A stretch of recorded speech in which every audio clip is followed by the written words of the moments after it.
Hello and welcome to another exciting edition of Quality Policing.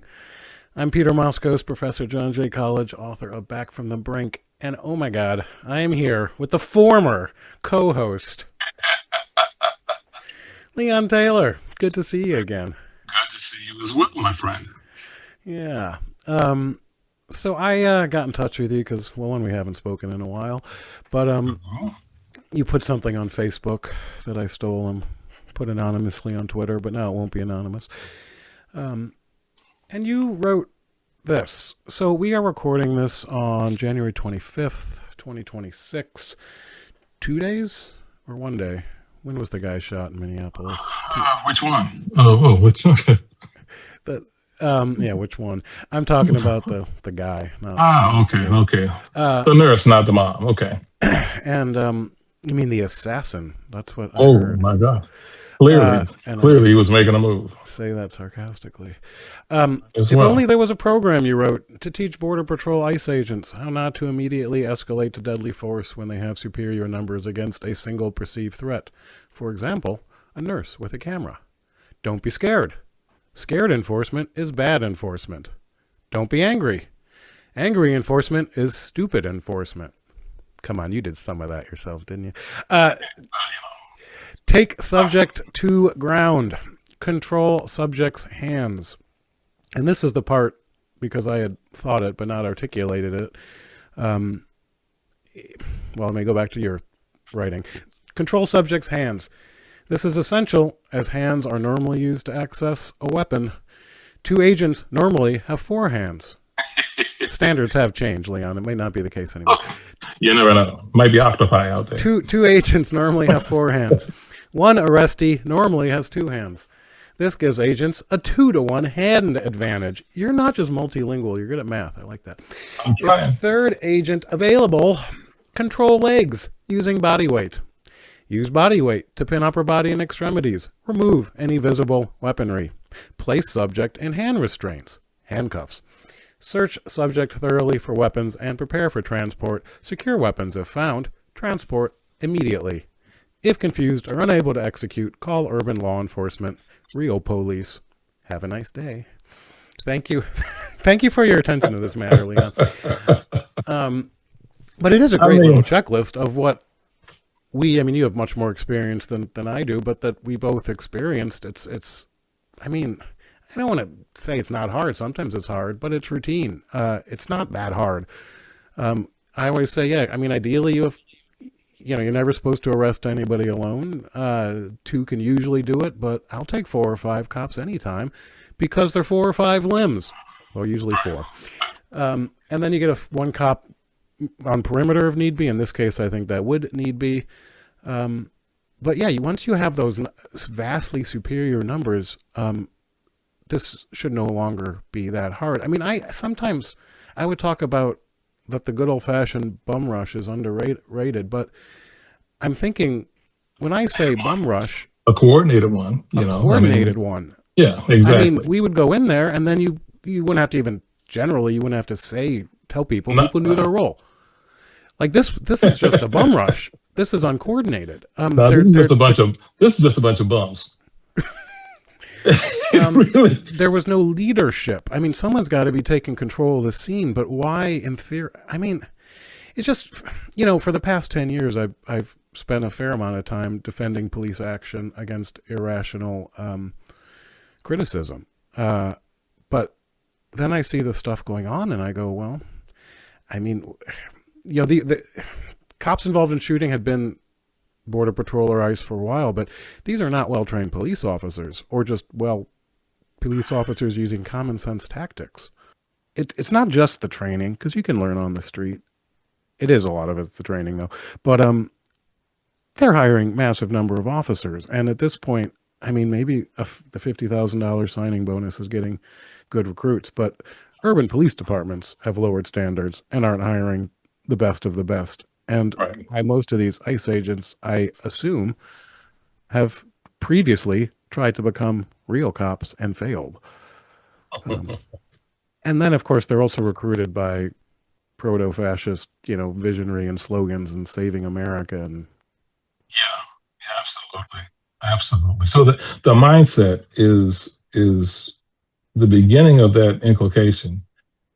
I feel starts with the recruiting, right? I mean, it is what it is.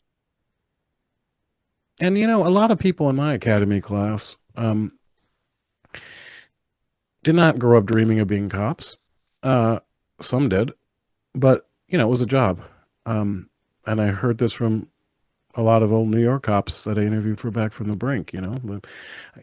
They hired me first. I took the tests, and they're the ones that called back.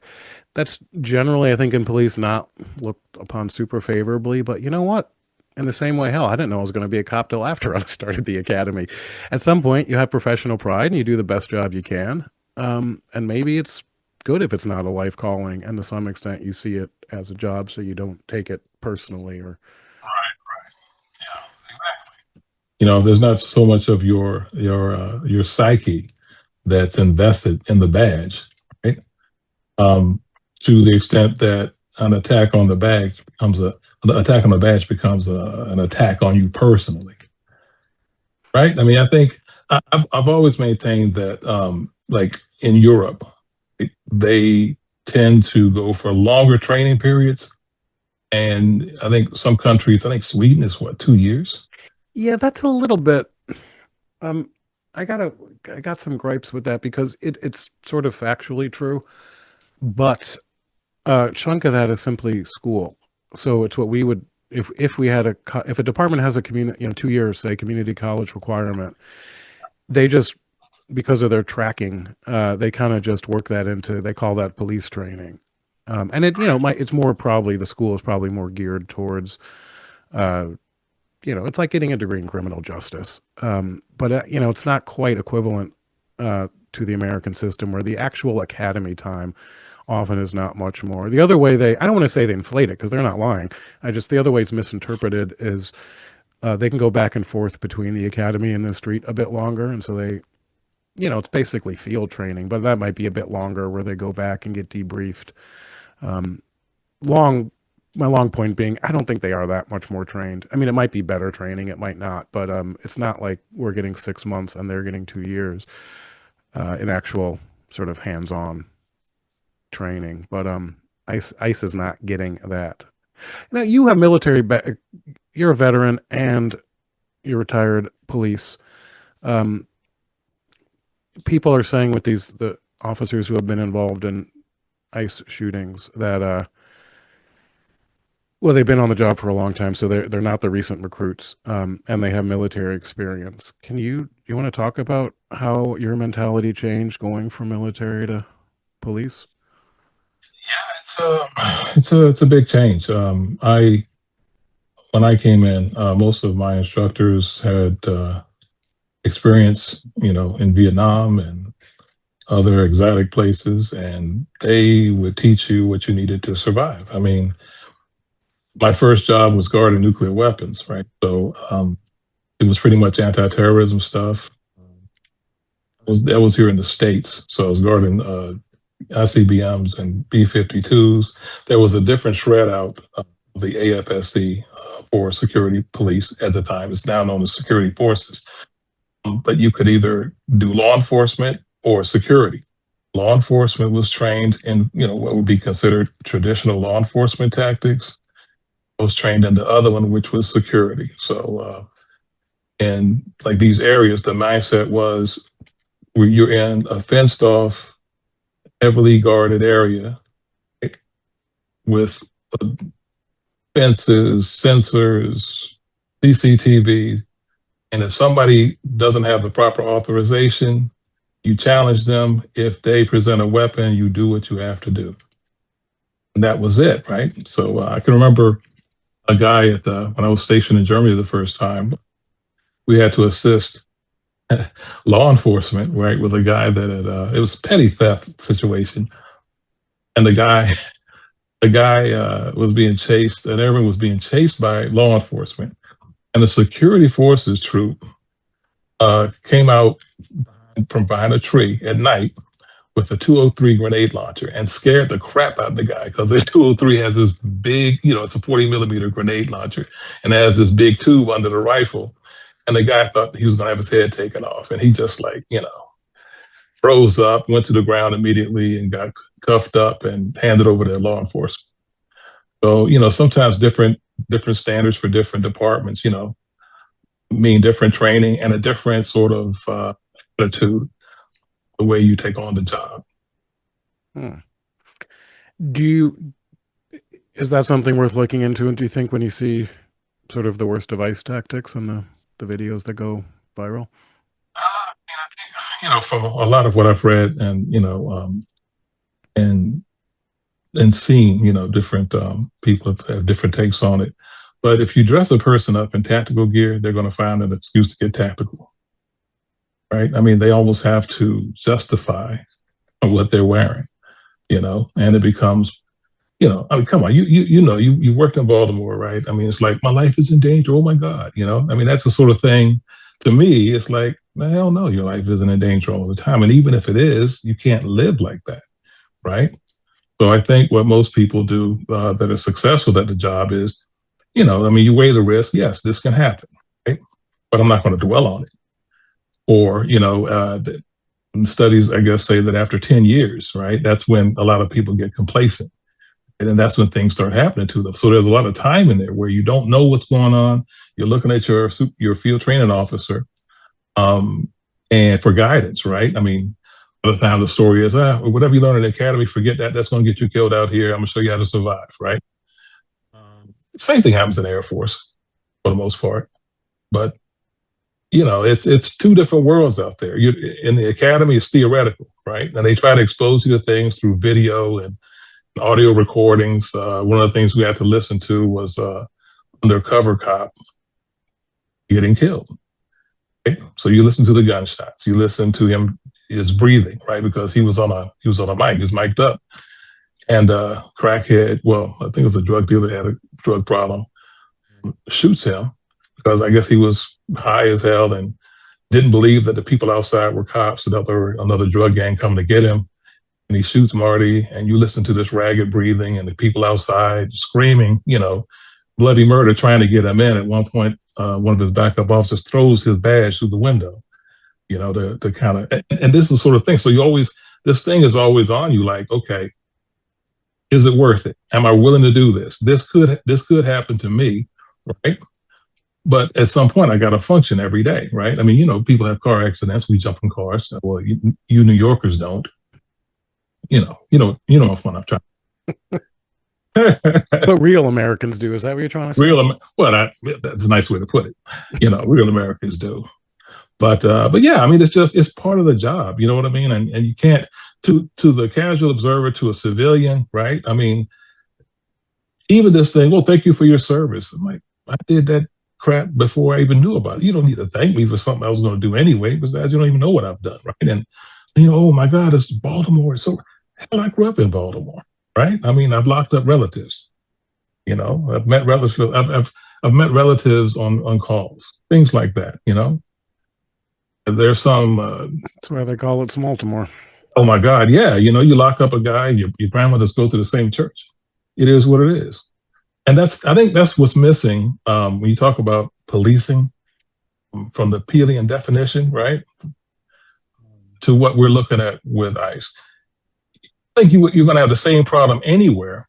You have a mobile group of people that have not worked with each other extensively, don't know the community, don't want to know the community, don't care about the community, but they're trying to meet a quota so they keep their bonuses. It's funny, that quota system, and I would love to know more concretely how that works. But you mentioned Robert Peel, and one of the key things about the formation of modern police, be it 1829 London or 1845 New York, was to get away from the quota bounty system. I mean, that's part of the definition of police, is that you're not doing it on a quota system. Now, mind you, there's some, there is something called overtime, which there's a little bit of a blurring there in getting paid to make arrests. Though that was more. Now cops, of course, don't want mandatory overtime. I'm going to date myself by saying cops are jumping for overtime, because they're not anymore. But that idea of yeah, yeah, they're getting paid per detention. It's of course there's going to be abuse, because that's Absolutely. the way human beings work and think. And What? and that plus what is it? Absolute immunity? I've never heard of that. Well, it's a lie. Absolute. Well, one of many. But I Four. mean, though the thing is, even though they don't have absolute immunity, so prosecutors and judges and legislators have absolute immunity, and that is because you got to allow that they may make a good faith error, there may be politics, and so you just can't prosecute them. I mean, we found that out with the Freddie Gray trial when Mosby was a malicious trial. She didn't ever showed a crime was convicted. She never showed a crime happened and got no convictions. And they brought a case against her, and it actually went up, I think, to the Maryland High Court, whatever it's called.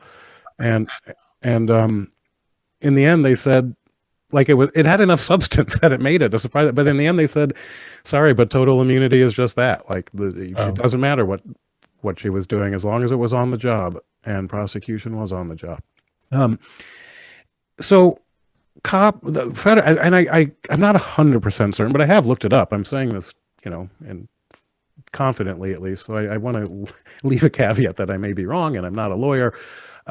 Federal officers have qualified immunity, as do most police officers, and that means that if they're on the job doing job activities, yes. they can't get sued. Now,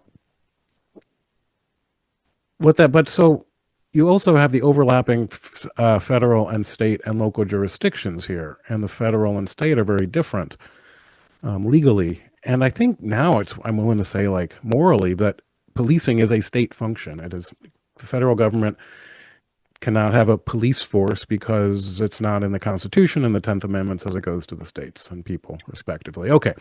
Does that matter? Is it just semantic? I don't know, but it might. But so federal agents are law enforcement under the executive branch. And I don't know. I just like, go on. I like to say technically it's a technicality. Technically, yes, they are law enforcement. Practically, not much. Yeah. But I just want to, make sure that distinction, it seems more important than ever now, especially as federal law enforcement is kind of making the reputation of policing in general look bad. But my point is, for that immunity to kick in, the act has to be reasonable. Now, conveniently, that's the exact same legal standard that we use for police prosecution. So it seems like if federal agents do commit a crime, it would have to rise up to the level of other officers on the scene not considering it reasonable. Um, I mean, that's the standard for use of force. But so that if you reach that standard, I think the immunity breaks down anyway. But if you have the president and his people, saying that they have total immunity, that certainly sends a message. I mean, it would be really bad it's a Well, bad message, but if you couple that with the wholesale pardons for January 6th, yeah. it kind of sends a ringing endorsement of the end justifies the means. You guys are heroes. You're putting your life out there on the line, and we're behind you, stand with you. Damn the facts. Right? I mean, And then I also think of Trump, was it in Suffolk County, New York, where he says, go ahead and rough up cops. I mean, and go ahead and rough up prisoners, he said to a group right, of right, cops. exactly, exactly, and they all laughed. Yeah. And every professional law enforcement looked and said, "What the hell is this?" Yeah. We cringed. They laughed. Exactly. And like they say, the fish rots from the head down. I seem to remember a congressional hearing where Secretary Nome was asked to define habeas corpus. And he said, what? Right? Foundation of our legal system. And she gave an answer that she thought it meant that the president had absolute authority to do whatever he felt necessary.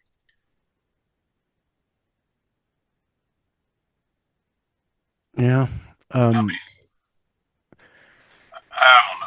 That was just, that it was a bit much, right? right. What do you think about do you make a big deal about the fact that ICE are masked? Um, I will say this: and this has been going on for a long time. I mean, when they first started, like using Air Force transports to fly deportees out of the country, air crews were told to take off their names, their name badges, their wings with the names under them, and their unit badges. So, what's that about, right? I mean, what are we doing? Is this legit or what? Why?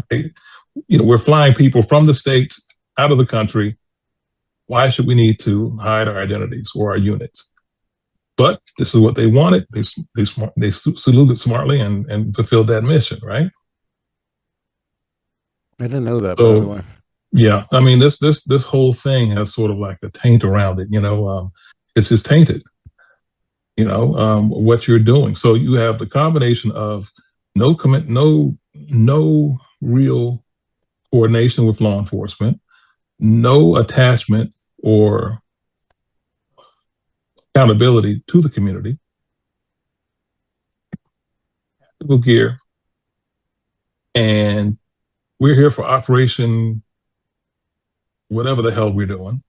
And by the way, we're totally anonymous. So who do I file a complaint against? Where's my family member being taken? Did they leave the car here with the keys running, the engine running and the ignition? I mean, what is going on here? We're not used to this. And they call the local police, and the local police don't have a freaking clue. Do you think it's counterproductive for local police to not work with ICE at all? Someone mentioned that in your comment. He said, "Yeah, call the real police." Well, But in Minneapolis, in Chicago, the real police won't come. I mean, let's look at these two isolated incidents, right? Where a fatality has ensued. Was the contact what exactly was the contact? Was the contact necessary? Right? I mean, the first thing that we learned is you can't fight everybody, so the juice has to be worth the squeeze. Some people, I'll get you later, right? You see what I mean? Yeah. Or even car stops where you have to think strategically, right? Like, and I don't want to pull this car over here in the dark, so I'll wait until I get someplace better lit. Gas station might be some cameras there. At least if I get shot, somebody can call it in. It's a thinking man's sport. Like you said, this is the bum rush. When you don't have any respect for your opponent, when they're just a number, or they help you make quota so you can keep your bonus, because you don't want to have to pay that back, right? Because the reason that you took this job is you needed money. So why would I risk my bonus? Yeah, it sucks. It's terrible, and again, I'm wondering. So assume that we've gotten rid of all the illegals. What the hell do we do with ICE after that? Okay, these are people that have rudimentary weapons training, no idea about the rule of law, because we don't need to deal with that. That's someone else's problem, your problem. I mean, we're getting the worst of the worst as they're in their detention hearings, or when they're doing their routine check-ins. Those are not the people that are committing these horrendous crimes. And the date, I can't tell you when the last ICE officer or Border Patrol officer was injured, apprehended one of these violent felons. Stabbed, shot at. You would think, that they would make big news of that, right? Well, there have been some. I mean, there was an ICE agent. I mean, they have been attacked and they have been shot even. Well, I can't think of one recently, but it's not. Well, I mean, I know it's happened, right? But the thing is, you would think, and this is the difference between, I think, what they're doing and the sort of police that we did, even in an urban area, right? That you deal with violence so much that it's coming, right? You don't have to go chase it. It's coming. Any field training officer will tell you, hey, we don't have to. Oh, can we go? Can we call that? Can we call in for this homicide? It ain't gonna be the last one, kid. It ain't gonna be the last one. You know what I mean? Let's slow your roll. The body's not going anywhere, right? It's just a different animal. And I don't think that when there's no accountability, there is a sense of, okay, I'm responsible for this, right? If I fire these rounds off, I'm accountable for each and every one of them. So if I don't have a good backdrop, I'm gonna have to eat these rounds this guy's firing at me because I'm still accountable. If I miss him and hit an innocent person, I'm accountable. And they're gonna look at me because ballistics has my rounds down at headquarters. So what am I gonna do? And training kicks in and tactics kick in. And you have a strategy. And just like you said, if 4 Baltimore officers take a guy down, everybody's going for hand. And I'm like, okay, Moskos got hands on the left. I'll get the hands on the right. Oh, you got the hands on the right. Let me lay on these legs here. And then it's like click, click. Let me grab the arms because we all know what we have to do because we've done it so many times, right? We've done it. It's no big deal. Each of us has done it individually. So when you take 4 people that have never made an arrest individually, put them together, it's a free for all. Add a I hadn't weapon. thought about that, but yeah, the fact that we patrolled alone, it just does. I mean, yeah, you always call for backup, but sometimes you're there alone and you got to handle your shit. That's true, but I mean, it's still right. I mean, look, I can remember, going to calls and you get there first. It's a domestic, right? And I think this was maybe when I first started out because it was actually at the house next door. Me being in such a hurry, I forgot to call in and update the address. Oh, I get this kid and he's telling me, no, it's this house. Fortunately, there were the row houses. So I go in and you know, there's a locked door I can't get in. And this man and woman are arguing, and one of the kids says he's got a gun. So now it's like, do I wait for backup or wait to hear a pop and live with what I might see, what I mean, by the time backup gets here. So then you're like, what the hell? I can't live with that. So you could throw it and you go in, I mean, but it's that mental exercise of weighing the options, weighing the odds, and knowing that you're accountable, right, for whatever happens because you're the man on the scene. They don't have that at all. It's a good point. Let me close this up here to keep it short and sweet. Ethan, what's the, I mean, I think I always point out we have to win elections if we want change because the revolution, ironically, will be televised, but it's not going to be won by people with whistles against armed agents of the state. What should we be doing, Leon? Do you have any hope? That's a hard one, man. That's a real hard one. You know, I think that they are damaging a lot of what this country is about. So think about it, right? I mean, military people have had their families deported. Wives have been deported. I mean, military sons have had their parents deported. I mean, this is that cash incentive, man, is crazy. They're more like federal bounty hunters than anything else. Or some have gone so far as to say slave catchers. Well, I do. Yeah, I don't know how good of a comparison it is, but I'm thinking of great struggles between federal jurisdiction and state jurisdiction, and I think of school integration, in which the feds basically came in and imposed it, and we tend to applaud that. I mean, I do, but that's what happened.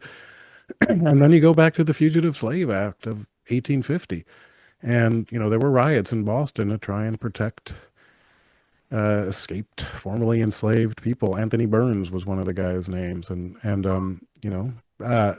they the protesters failed in that case, mind you, but it was it was a real it was a real riot, and that, of course, wasn't resolved till there was a civil war, and I don't think it's that bad.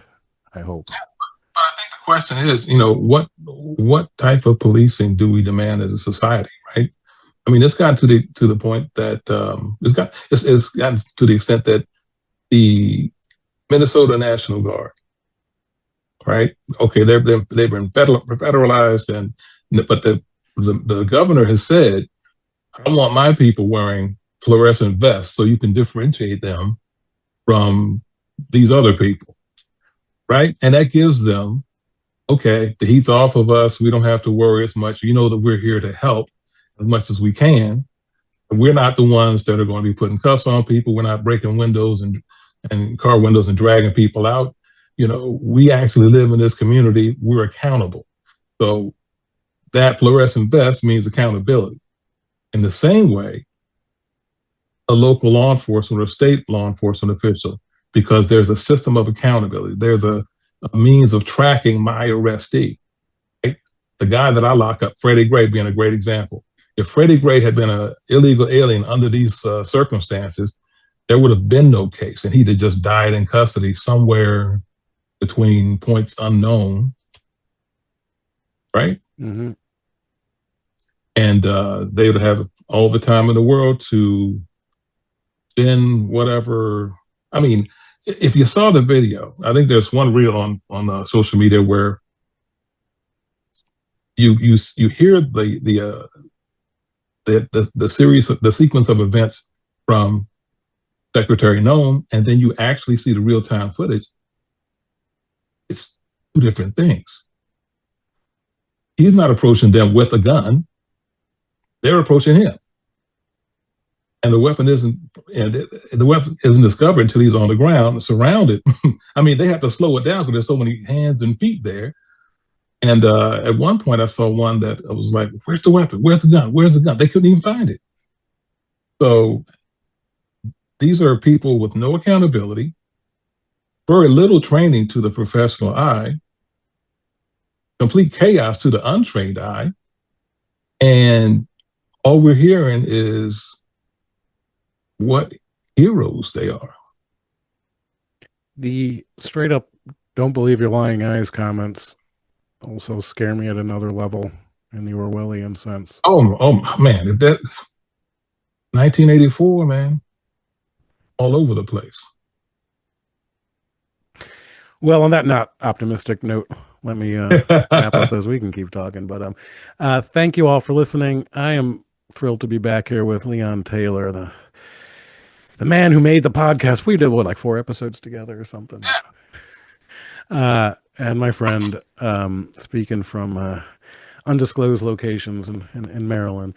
And I am Peter Moskos, in New York City, professor at John Jay College, author of Back from the Brink. Anybody listening to this, because there are not that many of you, let's be honest, you should be buying my book. That's the least you can do for me. Buy the book. I sent you one, right, Leon? Did I? No, you never sent me one. I'm a cheapskate bastard. You're remiss. You're remiss in your duties. Did you buy one? I will. I'll send you one. Okay. You got to give me your address. Ooh. Ooh. I don't want to get doxxed. Please do not refer to that dragging incident I had 6 months ago. Yeah, next time you're going to be on here, you're going to be wearing a mask. We'll see. All right. Thank you all. And it's not me. It's not me.